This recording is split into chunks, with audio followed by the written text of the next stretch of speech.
So Mr. AJ, the Ottawa Yes. Senators, they got rid of Mr. DJ Smith. Is that gonna fix everything for them? No. Okay. But it's going to help a lot, I think.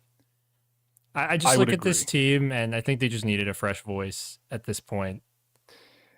Yeah, and the Ottawa Senators, like, they always struck me as a team of, like, I think I've said this before, but, like, despite themselves, they were making steps in the right direction. Like, Yeah. DJ Smith was a coach to me that just never felt like the right guy to coach the type of team they were kind of building.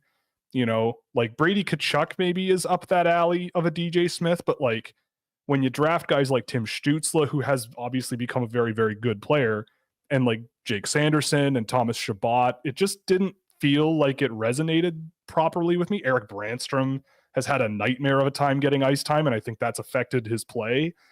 So it just felt like a weird fit from the get-go, especially judging by how they were kind of building their team. But then you see how their depth was, and you kind of see what they kind of liked, and obviously it wasn't working. So out goes DJ Smith, in comes Jacques Martin. And also in comes Daniel Alfredsson. Yeah, for now. In comes Daniel Alfredsson. I mean, I also kind of had a feeling that the writing was a bit on the wall when Jacques Martin was brought on board. Like, it just felt like something was weird there. But anyway, yeah, AJ, I mean, what's your rundown of the Ottawa Senators as they are on today, December 18th, 2024, and what are you hoping to see out of them moving forward? I think the problem is, and you and I talked about this last night as we were watching that Senators Golden Knights game, their depth is not good. And I know Matthew Joseph's out of the lineup. Thomas Chabot's also been out of the lineup, but like Parker Kelly, come on, man. Like, that can't be your third line guy even when players are out of the lineup. Right? Like, yeah. I think, generally speaking, the difference between really good teams in the league and teams like the middle of the pack to the bottom end is how good is your depth? Sincerely. We said this last night. Guys, we should mention it. We were watching the Vegas Ottawa game last night. At least I watched, I think, all of it. I don't know if you were tuning in and out, but yeah, we were actually watching that game together, actually. Every team has guys who can score. Every single team. But when those guys are off the ice, can the rest of the crew carry and still score at least a little bit? And for Ottawa, it just doesn't seem like they've got that. So I think that's a big problem with them, for sure. Yeah, I mean, on the one hand, I agree. On the other, like, they do score goals. They just don't score as many as they probably could or should.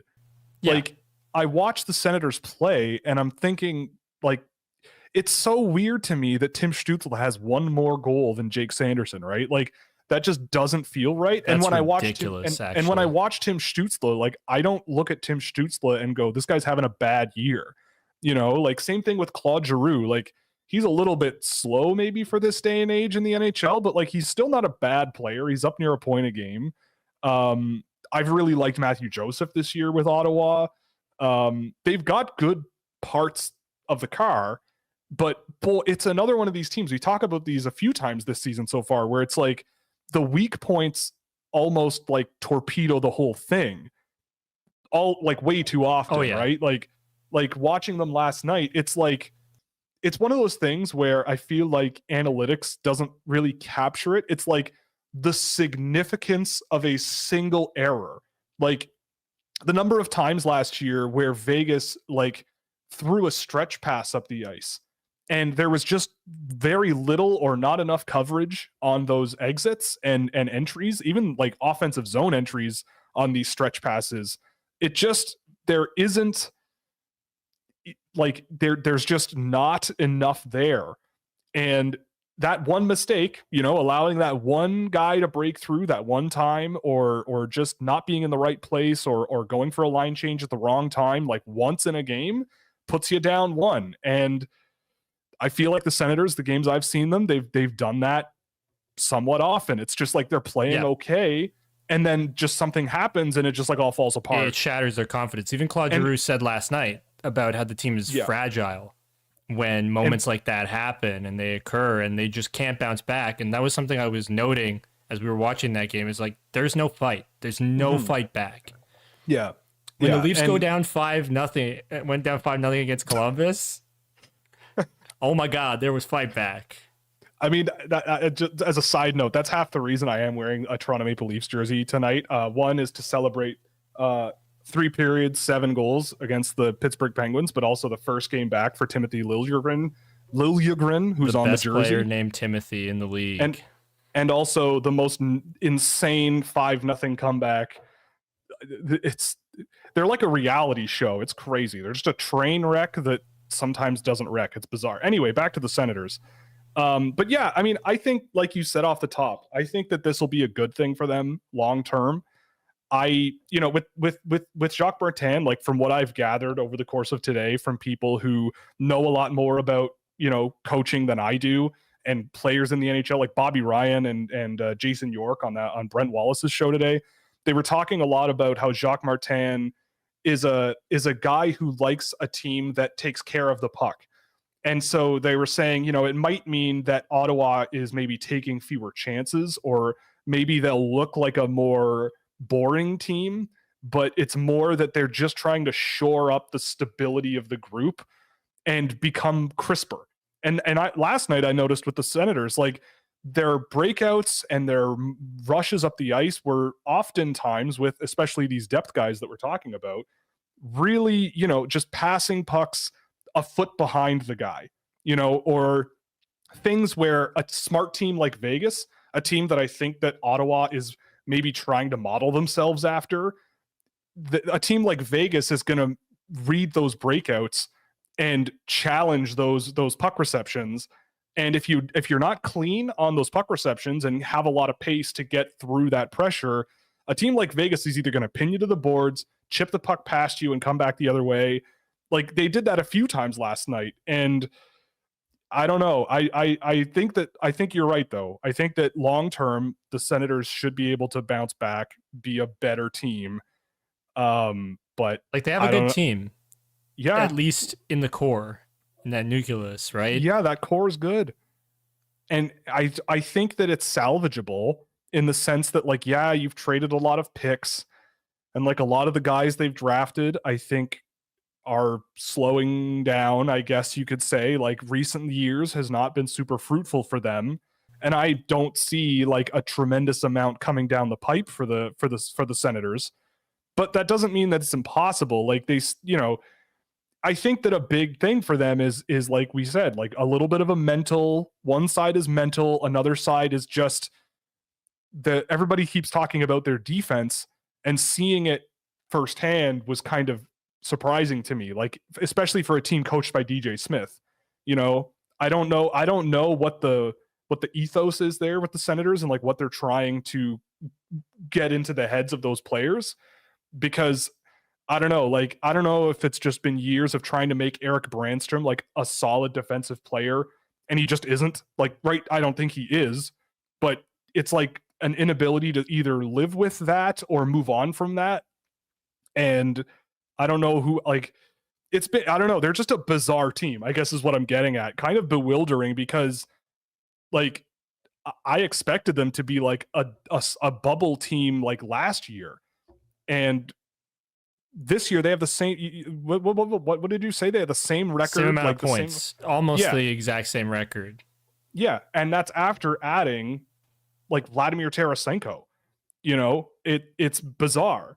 So to be fair, they did lose Alex DeBrincat, and Shane Pinto hasn't played this year, and there are some things that we do have to take into account as to maybe why this team hasn't come together. But that's not going to make such a tremendous difference where they're going to be in a playoff spot based on the names I've said. At least I think, because you brought in Vladimir Tarasenko, Dominic Kubalik also came in as part of the DeBrincat trade, right?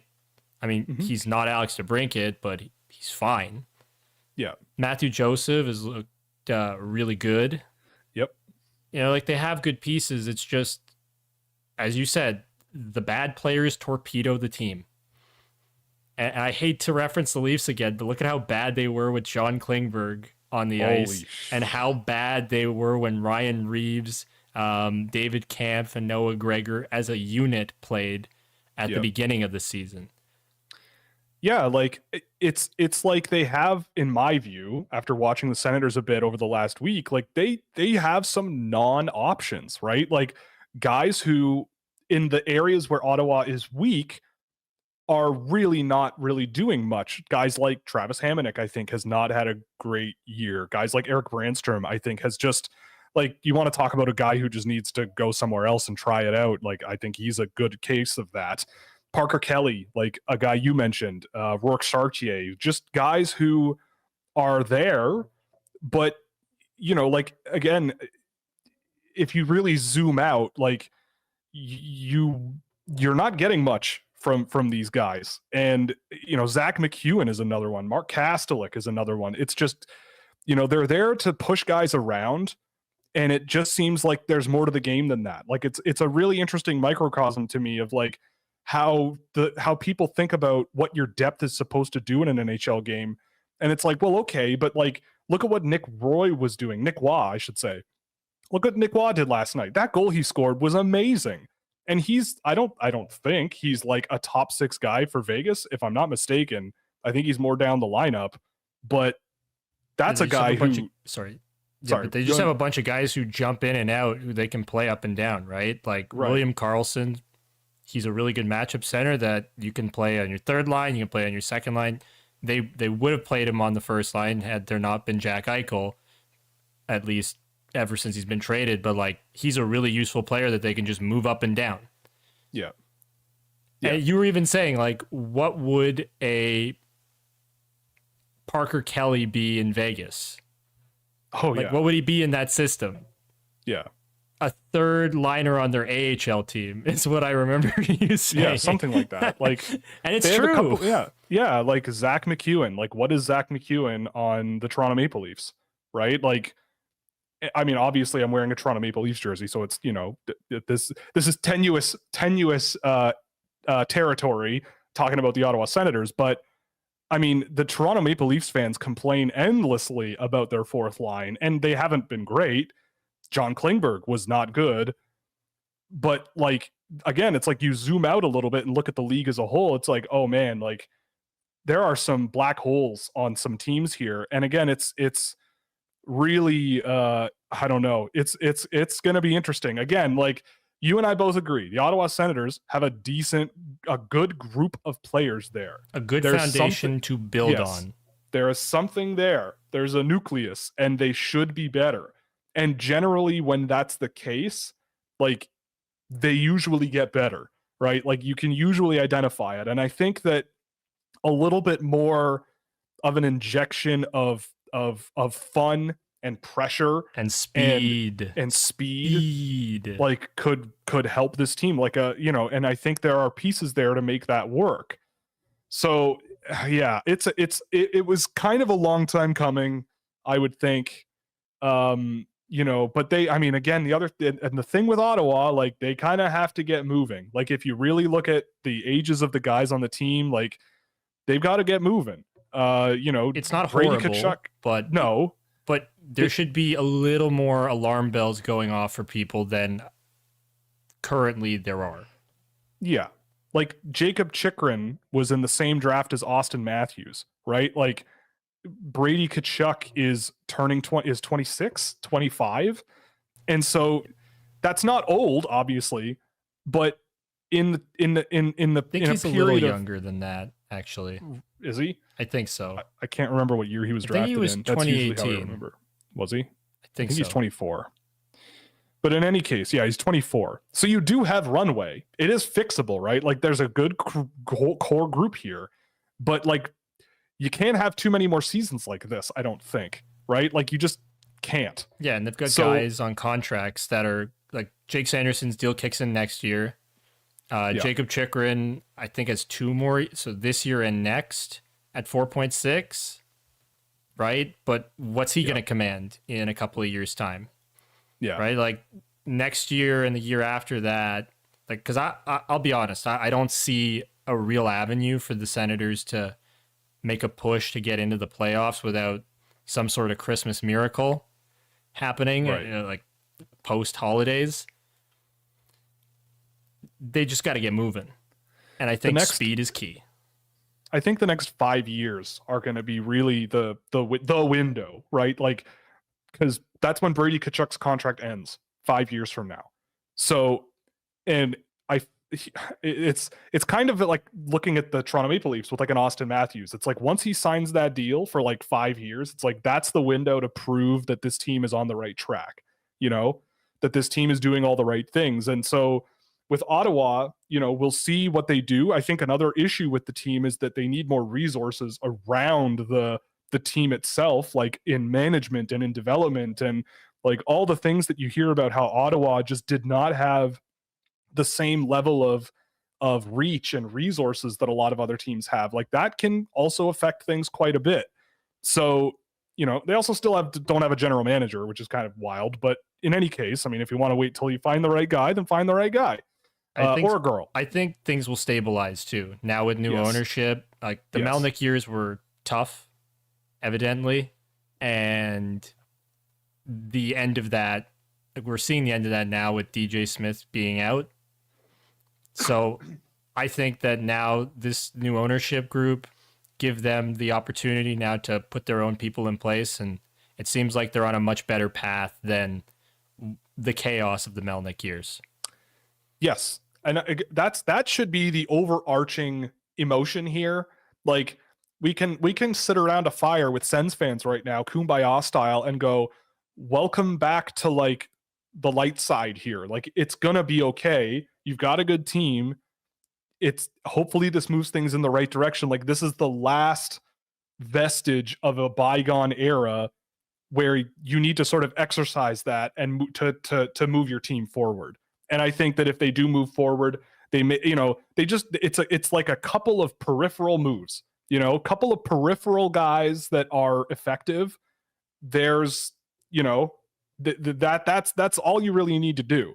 Just a little, and unless there's like some sort of locker room thing where just the environment is so bad that like you just want to mix it up. But obviously we can't speculate on if that's the case because we don't know. But I don't know. I think brighter days are ahead for the Ottawa Senators. And, you know, as much, you know, all due respect to DJ Smith, but it always felt like a weird situation for him, a weird team for him to work with, you know, and you know, like I feel like and it was just weird. And I hope that this is the beginning of a, say, 5-year period where the Ottawa Senators can really get moving.